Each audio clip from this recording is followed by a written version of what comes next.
तो 34 में आप देखेंगे, पहले यहाँ पे बना लेते हैं fix assets account.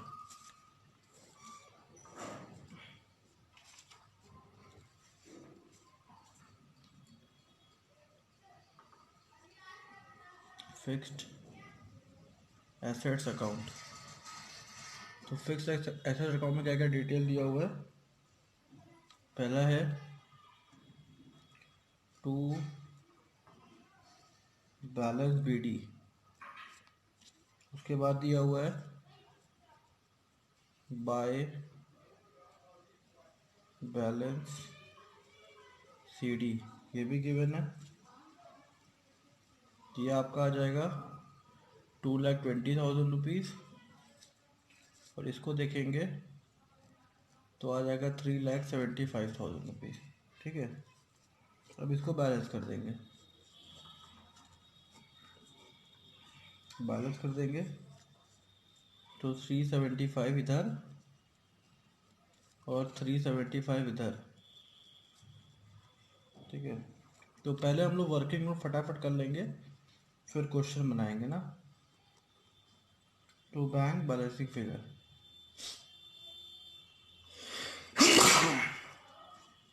Sorry, 1,55,000 rupees हमारा आ गया। ये हो गया हमारा फिक्स एसेट्स। उसके बाद आते हैं एक्यूमुलेटेड डेप्रिसिएशन भी दिया हुआ है।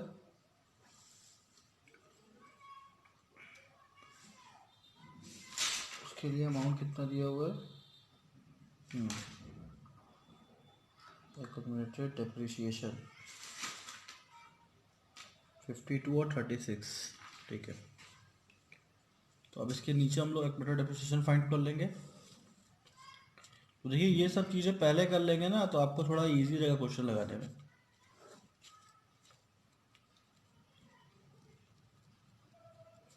एक्यूमुलेटेड डेप्रिसिएशन, अब डेप्रिसिएशन जो हमारे स्टार्ट होता है वो इधर से स्टार्ट होता है बाय बैलेंस बीडी, हो गया 36,000 रुपीज़। इधर हो जाएगा टू बैलेंस सीडी 52,000 रुपीज़। उसके बाद by statement of PL account, तो इसको बैलेंस करेंगे तो हमारा आंसर आ जाएगा दोनों तरफ 52,000 और 52,000। अब इसको बैलेंस करेंगे तो बाय स्टेटमेंट ऑफ पीएल में हमारा आंसर आ जाएगा 16,000। तो ये है क्या, ये हमारा बैलेंसिंग फिगर दिया हुआ है किसका, करंट ईयर डेप्रिसिएशन का। तो ब्रैकेट में करंट ईयर डेप्रिसिएशन लिख देंगे। तो ये भी एक बड़ा चीज़ था जो हमारा कंप्लीट हो गया। उसके बाद आते हैं नेक्स्ट, अब हम लोग डिस्कस करेंगे कि हमारे पास नेट प्रॉफिट बिफोर टैक्स भी नहीं है। ठीक है, क्वेश्चन आप देखेंगे तो आपको दिखेगा कि नेट प्रॉफिट बिफोर टैक्स भी नहीं है।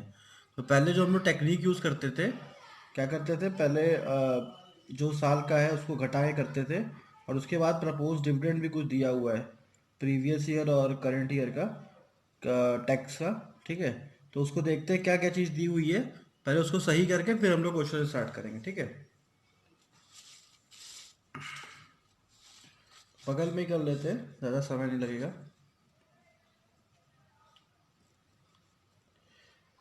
Calculation of net profit before tax, तो इसमें टोटल जो हमारा आंसर आ रहा है 1,25,000 रुपीज़। ठीक है, अब हम लोग क्या करेंगे, ये फाइंड आउट करना है। तो ये जो हमारा है 2018 का प्रॉफिट है, तो ये जो हमारा आया हुआ है, सॉरी 2018 का ये प्रॉफिट आ गया। अब इसके बाद 125 आपको 2017 का जो प्रॉफिट है उसमें से माइनस करना है। 2017 का जो दिखा रहा है वो 20,000 रुपीज़ दिखा रहा है, तो इसको इसमें से माइनस कर देंगे तो आ जाएगा 1,05,000 रुपीज़। अब इसमें कुछ चीज़ें ऐड करनी है, क्या ऐड करनी है उसको देख लेते हैं। Add propose dividend, proposed dividend for कौन सा year, previous year, current year का मत लिखिएगा। यहाँ हो जाएगा आपका 20,000 रुपीज़। उसके बाद नेक्स्ट क्या ऐड करेंगे, provision for tax made during the current year. तो इस बार का जो हमने प्रोविज़न फॉर टैक्स बनाया है, आपको पहले ही बताया था, जो इस बार का होता है वो कंफर्म होता है कि हाँ, वो कंफर्म होता है कि इस साल हम इतना टैक्स पे करेंगे, ठीक है। तो इतना टैक्स हम पे करेंगे वो कंफर्म होता है, तो इसीलिए यहाँ पे हम लोग इसको ऐसे लिखेंगे। तो अब इसको हम लोग यहाँ पे प्लस कर देते हैं 15,000 रुपीज़। हमारा जो आंसर आ गया 1,40,000 रुपीज़ टोटल आ गया, ठीक है।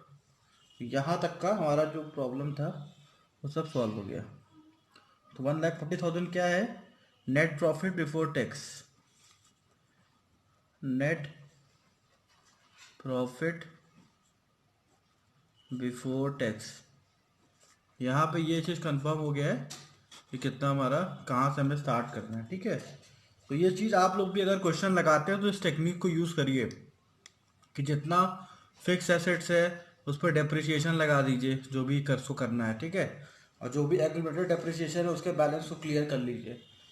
ये सब चीज़ें पहले करके फिर जब आप क्वेश्चन स्टार्ट करेंगे तो एक बार में आपका क्वेश्चन तुरंत तुरंत लग जाएगा, ठीक है।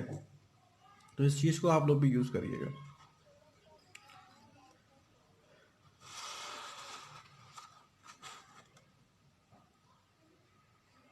लेते हैं, ठीक है, पूरा क्वेश्चन लगाना है हम लोग को। तो कैश फ्लो जब हम लोग करते हैं तो टोटल हमारे पास दो बॉक्सेस होते हैं, एक इनर कॉलम एक आउटर कॉलम, ठीक है। इनर कॉलम में हमारा होता है इनर कैलकुलेशन के लिए, आउटर आउटर कैलकुलेशन के लिए, फाइनल कैलकुलेशन के लिए मतलब। तो पहले स्टार्ट करेंगे कैश फ्रॉम ऑपरेटिंग एक्टिविटीज़, ये आपका हो गया पहला। Cash flow from operating activities, ठीक है। कोशिश करिएगा पूरा पूरा लिखिएगा, हम थोड़ा शॉर्ट में लिख रहे हैं लेकिन आप लोग पूरा पूरा लिखिएगा। Cash flow from operating activities. तो हमारा जो नोट 1 से आंसर आया है पहले उसको लिख देंगे, नेट प्रॉफिट बिफोर टैक्स। तो ये हमारा आंसर आ गया 1,40,000 रुपीज़ का। तो पहले इसको नोट कर लेंगे। उसके बाद जैसे हम लोग पहले करते थे, adjustment for non cash and non operating items, तो हमने ये लिख दिया, ठीक है। ये हेडिंग ज़रूर लिखना, आपको पहले ही बता चुके हैं, ठीक है। उसके बाद अब ऐड करेंगे जो हमने फाइंड आउट किया है, add depreciation on fix assets, कितना है 16,000 रुपीज़। उसके बाद है interest paid on long term borrowing, वो हमारा है 8,000 रुपीज़। ठीक है, टोटल जोड़ देंगे, बैलेंस आ जाएगा 1,64,000। इसके बाद आते हैं हम लोग नेक्स्ट, और कुछ डिटेल ऐसा कुछ दिया नहीं है इसमें ऐड सबमिट किया जाए। Operating profit before working capital changes हमारा आ गया, तो यहाँ पे लिख देंगे operating profit before working capital changes. उसके बाद add decrease in CA, current asset जो डिक्रीज हुआ है उसको ऐड करना है। तो क्या क्या चीज़ें देख लीजिए, ट्रेड रिसीवेबल, ट्रेड रिसीवेबल आप देखेंगे डिक्रीज हुआ है। ठीक है, और क्या डिक्रीज हुआ है क्वेश्चन में देखेंगे ध्यान से, तो आपको दिखेगा प्रीपेड एक्सपेंसेस भी डिक्रीज हुआ है। कितने अमाउंट से हुआ है उसको निकाल लेते हैं, फिर लिखते हैं। यहाँ पे आ जाएगा आपका 24,000, यहाँ पे आ जाएगा 2,000। ठीक है, टोटल जोड़ देंगे, आ जाएगा 26,000। अब आपको जैसे पहले हम लोग करते थे, इसको पूरा प्लस करके यहाँ तुरंत दिखा देते थे, तो वैसे ही करेंगे, आखिरी में नहीं करेंगे। ठीक है, तो इसको यहीं पे प्लस कर लेते हैं, तो 1,90,000 रुपीज़ आपका यहाँ पे अमाउंट आ गया। उसके बाद देखते क्या होगा, less increase in current assets, less increase in CA. देखिए इसमें क्या क्या चीज़ें हैं, पहले तो हमारा इन्वेंट्री है, इन्वेंट्री देखना पड़ेगा। और क्या चीज़ें हैं, less decrease in current liability, वो कितना है, यहाँ पे आपका आ जाएगा ट्रेड पेबल। ठीक है, तो इन्वेंट्री में जो चेंजेस आएंगे वो हैं 22,000 रुपीज़ के, और ट्रेड पेबल में जो चेंज आ रहा है वो है 26,000 रुपीज़ का। दोनों चेंज को प्लस कर देंगे, लेकिन ये हमारा लेस है तो ध्यान देना है हमको, इसको ब्रैकेट में लिखना है। ठीक है, ये मत भूलिएगा। और इसको यहाँ पे 48,000 लिखेंगे और उतना अमाउंट माइनस कर देंगे। ठीक है, तो हमारा जो फाइनल आंसर है वो हमारे पास आ जाएगा। तो फाइनल आंसर हमारा जो इसमें आ रहा है वो आ रहा है 142,000 रुपीज़। उसके बाद देखिए टैक्स का जो पेमेंट किए थे 2017 का, ठीक है, वो माइनस करेंगे। तो कितना पेमेंट था देख लेते हैं, पेमेंट ऑफ टैक्स ईयर 2017 का है, ब्रैकेट में लिख देंगे 10,000 रुपीज़। ठीक है, अब यहाँ पे इसको प्लस कर देंगे तो आ जाएगा 1,32,000 रुपीज़। तो अब जो हमारा ये 132 आएगा इसको आउटर कॉलम में लिख देंगे।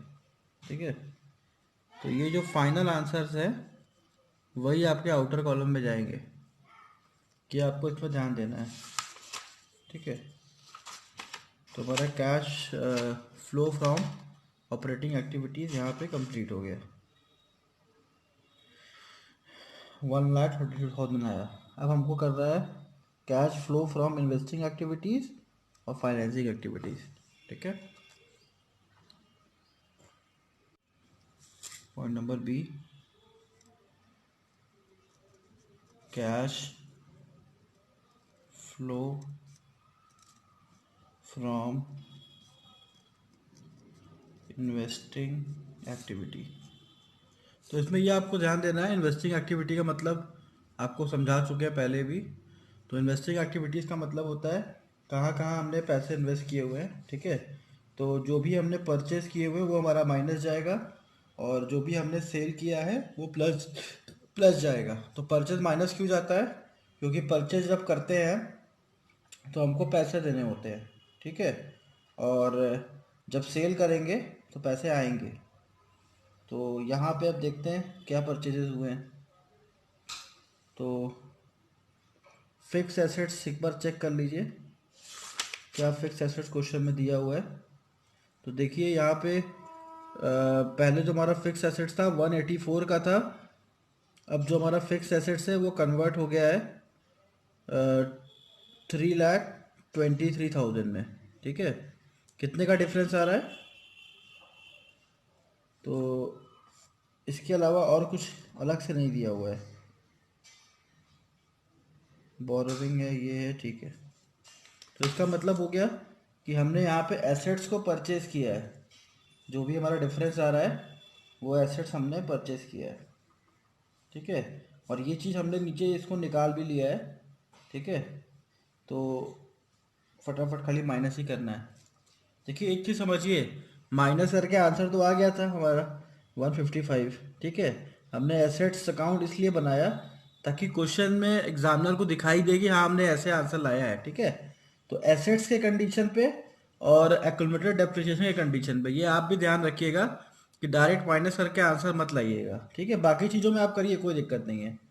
शॉर्ट टर्म बोरोविंग है, लॉन्ग टर्म बोरोविंग है, इंक्रीज इन फिक्स एसेट्स है, डिक्रीज इन फिक्स एसेट्स है, increase in current liabilities, decrease in current liabilities, सब में आप डायरेक्टली करिए, कोई दिक्कत नहीं है। लेकिन एक चीज़ आपको ये ध्यान देना है कि जब भी फिक्स एसेट्स की बारी आए तो उसका और एक्यूमुलेटेड डेप्रिसिएशन दिया है तो उस कंडीशन पे उसको आप अलग अलग दिखाइए। तो अलग अलग दिखाएंगे तो आपका वो क्वेश्चन प्रॉपर बनेगा। ठीक है। तो हम लोग इसको करते हैं। तो यहाँ पे cash flow from investing activities हो गया। अब यहाँ पे लिखेंगे purchase of fix assets, of fix assets. कितने का परचेज है हमारा वो हम लोग ने दिखा दिया है। ठीक है। तो यहाँ पे डायरेक्टली हम लोग लिख देंगे 1,55,000 रुपीज़ का हमारा फिक्स एसेट। ठीक है। और कुछ इसमें दिया नहीं हुआ है तो इसको यहीं पे क्लोज कर देंगे। और ये जो हमारा अमाउंट है ये अपने डबल दूसरे वाले कॉलम में 155 का लिख देंगे।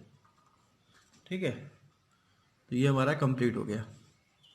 उसके बाद आते हैं और कुछ है नहीं, तो directly cash flow from financing activities आते हैं। तो उसी के ठीक नीचे ही बना देंगे, अलग से नहीं बनाना है। पॉइंट नंबर सी लिख के cash flow from financing activity. ठीक है। अब देखिए इसमें ये कैसे होगा।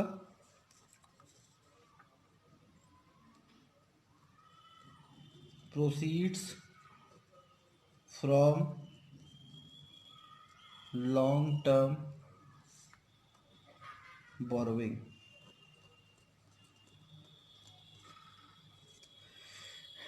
तो proceed from long term borrowing जो हमारा आ रहा है वो आ रहा है 25,000 रुपीज़ का।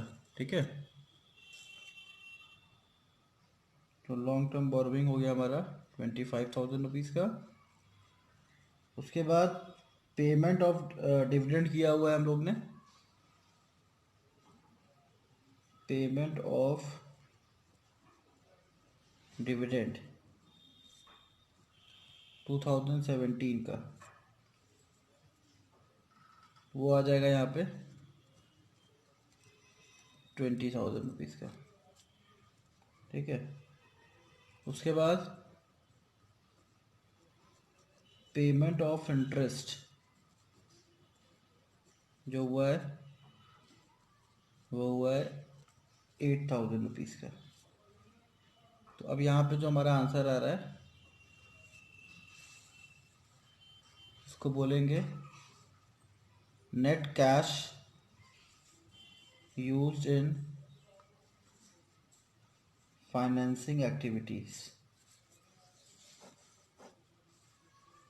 -3,000। अब -3,000 हमारा यहाँ चला जाएगा बाहर। ठीक है, तो ये भी हमारा कंप्लीट हो गया। अब देखिए, अब यहाँ पे हम लोग करते क्या है, क्वेश्चन में आप देखेंगे हमारा कैश कितना है, कैश कुछ दिया हुआ है।